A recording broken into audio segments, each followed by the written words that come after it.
We gave you the RG3 timeline of events over the past couple weeks. Here's the latest. Team sources tell our Diana Rossini that Kirk Cousins has been named the Week 1 starting quarterback this morning. Redskins coaches are ready to move on from Griffin, but ownership is pushing back. That according to our Adam Schefter. And Rossini, another Super Bowl champion in the house. Jeff Saturday, good morning to you. Good morning. How you doing? Thank you for being with us. We needed some help here to put this man back in his place. I think he's going to be with me on this. On these. Yeah. I'm just thinking. I could be wrong, but I'm thinking. Okay, we shall see. Jeff, we'll come to you first. The saga continues. What should they do next with RG3? Yeah, as you look at it, when you hear coaches, they're ready to move on, teams ready to move on, ownership isn't. I think it's time to let him go and let him go find a new team. Seek a better place, a better fit for him, a better fit for this team. What are you gaining in keeping him here? Anytime Cousins struggles or McCoy struggles, why aren't you playing RG3? You're always going to leave this battle in people's minds. So you know what he is as a player. And we went back, the ESPN stats guy helped me with this. And since 2006, there has not been a quarterback who had a higher sack ratio than RG3 did last year. 13.4% last year. That means 13% of your passes you're getting sacked. Now, we can put some on the offensive line, but you also have to put the other on RG3. And when are you delivering the ball? I mean, compare that to Peyton Manning, who's about a 3% or 2 point something percent, right? Just getting rid of the ball. He has zero mobility. So as you're looking at what this team wants to do, with Jay Gruden, with the West Coast, with this mentality of getting the ball out. If the system doesn't fit him, then move on and go somewhere else and allow him to go move on. Now, do I think there are going to be a lot of teams to trade for him? No. But if you release him, there are plenty of takers out there on the market for what RG3 can provide. He's thrown 40 touchdowns, 23 picks in his career. So he can make plays if he needs to. It's just this system, this coach, for whatever reason, this relationship is not working. I said it a few weeks ago on NFL Live. That relationship is the most important because when you go in the locker room, if your head coach doesn't have your back, receivers won't have your back. The minute it's a bad ball, quarterback didn't throw a great ball, right? Nobody's like fighting for that guy. Nobody's laying it on the line. Offensive line knows this guy may not be here, right? We may have Cousins, we may have McCoy. So the turnstile quarterback thing does not work. You have to have a guy that you say, hey, listen, we're behind him. This is what we're going to do with it. He doesn't have to be your leader, but your coach, he has to be your starter and a pronounced starter. And with this thing wishy-washy, I think it's time to move on. What you want to get? You can go. I agree with you. The one thing that Jeff, from being in locker rooms for a long period of time, the players know. Yep. They don't believe in RG3 anymore. And once you lose the players' trust, forget the coaches. If the coaches don't trust you, you want the coaches to trust you. But you need the players to trust you more. They don't believe in RG3. They keep hearing him saying all this, but they don't see the performance matching up with what he's saying. And the one thing we know about mobile quarterbacks, they run themselves into a lot of sacks. Mind you, Randall Cunningham once got sacked 70 times. Michael Vick was a high sack guy because they run themselves into some sacks. If you look at the play RG3 got hurt on, it was a 3-step drop. He had 3 guys open, and he didn't throw to any of them. He takes off running, he bobbles the ball, he lands on the ball, the guy lands on top of him. The one thing on the West Coast, 1, 2, 3, ball's got to come out. You got to go. 1, 2, 3, 4, 5, ball's got to come out. It's got to either come out or you got to go to number 2. You can't sit back there and do this. You can't. And right now, he has no confidence, and he knows they don't have confidence in him. And I think that's what's bothering him more because he's never faced adversity, really. He went to Baylor, he lit it up. The guy won the Heisman. He comes into the NFL, he wins rookie. He's the first rookie to win Offensive Player of the Week in opening day in NFL history. Right. So everybody's talking about RG3 is going to revolutionize the quarterback position. Everybody's going to want an RG3. Only Millie Vanilli had a faster rise and a faster fall. It's over, Skip. Yeah, but they were fake. That Robert wasn't fake, right? Millie Vanilli, they were phony. But here's the thing, though, Skip. Unless he realized, says, you know what made me successful? I got to get back to that. It's over. Okay. He can't. He's not a straight pocket quarterback. He's never been that. But you think he's basically finished in the National Football League? No, I think he's finished as being RG3. Now, he can be Robert Griffin.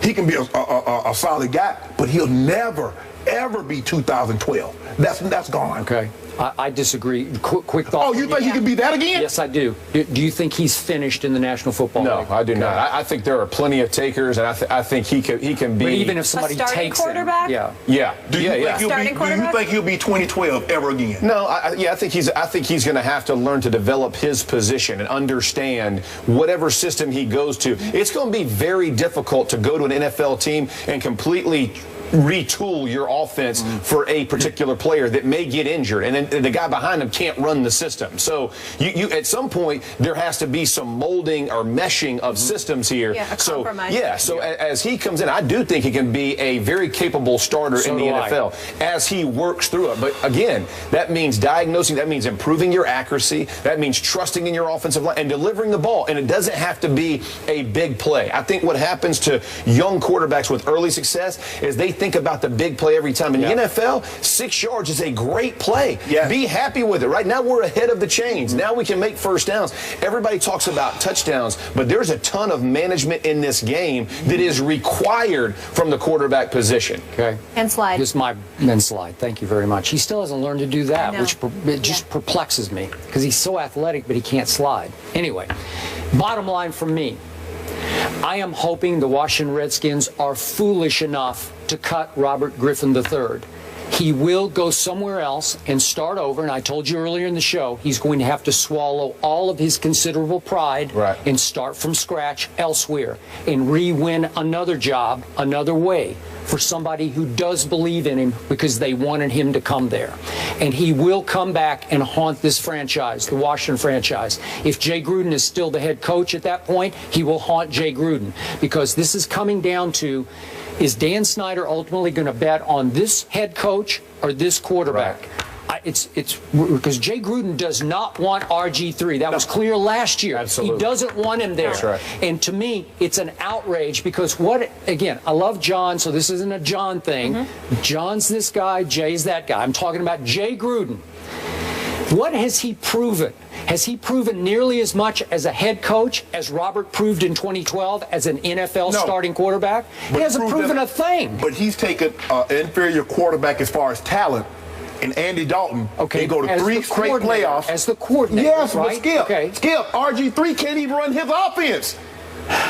There's something that didn't click here from the start. I don't know why. I'm not there. But after all the hoopla about Dan Snyder has handpicked Jay Gruden to help take RG3 back to the 2012 level, from the start, it was clear, just watching Jay in his media sessions, he didn't like this guy. Right. He didn't like the way he operated off the field, and he definitely didn't like the way he operated on the field. And let me say this. Probably the best thing that could happen to him is he goes and retools his game and grows in confidence with a new team. So I fully agree. But let's not miss the point. 99% of NFL players need a system that fits them. Yes. Okay. Very few. Hall of Famers are guys who could play in a number of systems, right? Zone system, power system, split out, stay in. But there aren't many of those guys. I wasn't one of those guys. I needed to run. I needed to be athletic. I didn't want to play in a phone booth, right? Nick Mangold, he wants to play in a phone booth. He wants to block back. Okay. So guys are system guys. Yes. Yeah. It's okay to be a system guy. There's only a handful of guys who bust the system up. So for him, go learn the system. Go train yourself to be the quarterback that you know you can be. You are an intelligent guy. You are athletic, and you have an arm. You got 3 things, and there aren't many good quarterbacks in the NFL. I mean, I get you have to have 32 that start. That's why they keep recycling. That's exactly right. Everybody keeps going and finding homes somehow. So he will find a home, but go work on your game and understand the system is what ultimately will allow you to be your best player. And you got to find that system. You got to find the fit. You got to work on it, train it, drill it, work, train, drill. Just keep going through the process, and you will become the guy you want to be. Freelancing, whatever you think you could do athletically, you and I both know that goes away when you play NFL. Because the difference between NFL and college is defense knows how to play it, and guys like T. Suggs will dress you down. You get outside, they ain't stopping, and they can pay the fine. Okay, they got the cash to throw that in there too. You said he has to swallow his pride. The first thing that has to go is the RG3. The RG3 needs to go. He worried so much about the brand. RG3. That was his brand. They forget about football. Right. The brand will only succeed if the football player is great. That is a great point. But for our game in general, he had earned the right to have a brand at that point. No, he had. He had one year. Played college. No. I'm talking about after. Listen, No, you do not. Division. It's okay. You do not. Listen, No, you did not. In this day and age, you can start having a brand after you win Rookie of the Year and win the division. And there lies the problem. That's right. No, Andrew Luck ain't got no brand. Okay, but he didn't want a brand. Tom Brady didn't have a brand after year one. Peyton Manning barely had a brand after year one. Come on, those guys brand developed. was not the issue to me. The issue was after he wrecked his knee in the second half of the Seattle playoff game. He and his father went to the Redskins, I was told by a high-ranking Washington source, and said, we want to be Peyton Manning. And as soon as I heard that, I said, you're not. You're just not Peyton Manning, and you'll never sniff Peyton Manning. And I heard from a source the very same thing. Thank you. Okay, so Robert has, as we all know, world-class speed. I'm talking about world-class. Okay, I think he can get that back.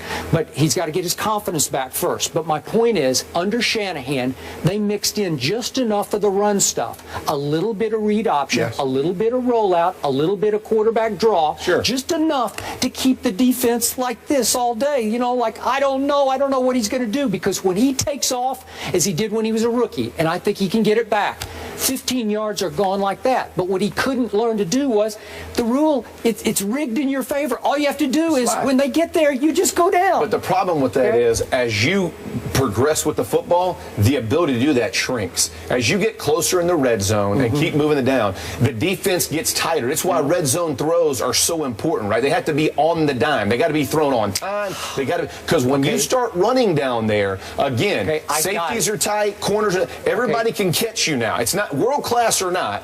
There's 11 of them who are, so that's different. I definitely saw the arm at Baylor, but that rookie year, he was special now. 20 touchdowns for 5 interceptions. Skip, you know, 4 years ago, I was 43. Okay. I'm 47 now. I was still playing 4 years ago. But I know what you did when you were 43. I know you were legit. You were in the Hall of Fame at 43, and you belong. Skip, Skip, think about this. Tom Brady blew out his knee in the pocket. What if Tom Brady goes to Bill Belichick and says, you know what, I got my knee hurt in the pocket. I don't want to be a pocket passer anymore. I want to do semi-rolls. Rg3 got hurt running. It was a freak accident because he was sliding, and in the process of sliding, he accidentally leg whipped Haloti Ngata. He did, but you got to get down way before that. Okay, but I'm saying it was a freak accident, Skip, and he wanted to completely revamp everything that he had accomplished. Can't do it. Okay, but my point is, you got to swallow all your pride and get back to somebody who says, "How? Hey, Skip, he had yet to do it." Okay, but I'm hanging in with this kid because he did it at the NFL. If we're talking about college football, I'd be with you guys. I do agree with that, but I don't think it's going to come in that form of 2000. I think it's learning a system and learning when to deliver the ball, when is my hot read there, when do I got, and it's not tuck it and run anymore. It's I'm going to deliver the ball when I'm going to keep this offense in phase. I'm going to learn to develop my game. I'm going to learn to develop. And he is a bright kid. He is an athletic kid, and he can throw the ball. And he's a good kid. And he is a good, absolutely. Off the field, it's all positive. It's all positive. He can learn to do it. The problem is when you dangle the carrot of we're going to do this, we're going to do that, and it's not your offense. If it's not your offense, coaches don't know it as well. Players can I work it? Can I not work? The reason Chip Kelly's offense, because he knows his system. Whatever player goes in there, he knows the system. That's right, to fit his system. He is the star of his system. But he knows the system. He knows where the weaknesses in the system are. He knows what blitzes will match up against what he does well. If you don't know the system and you're trying to just put a player in, the pieces don't match. You have to develop this kid. And I'm telling you, I think the best thing, if he goes somewhere else, get involved in the system. I agree. He has the ability to be a good starting quarterback in the NFL.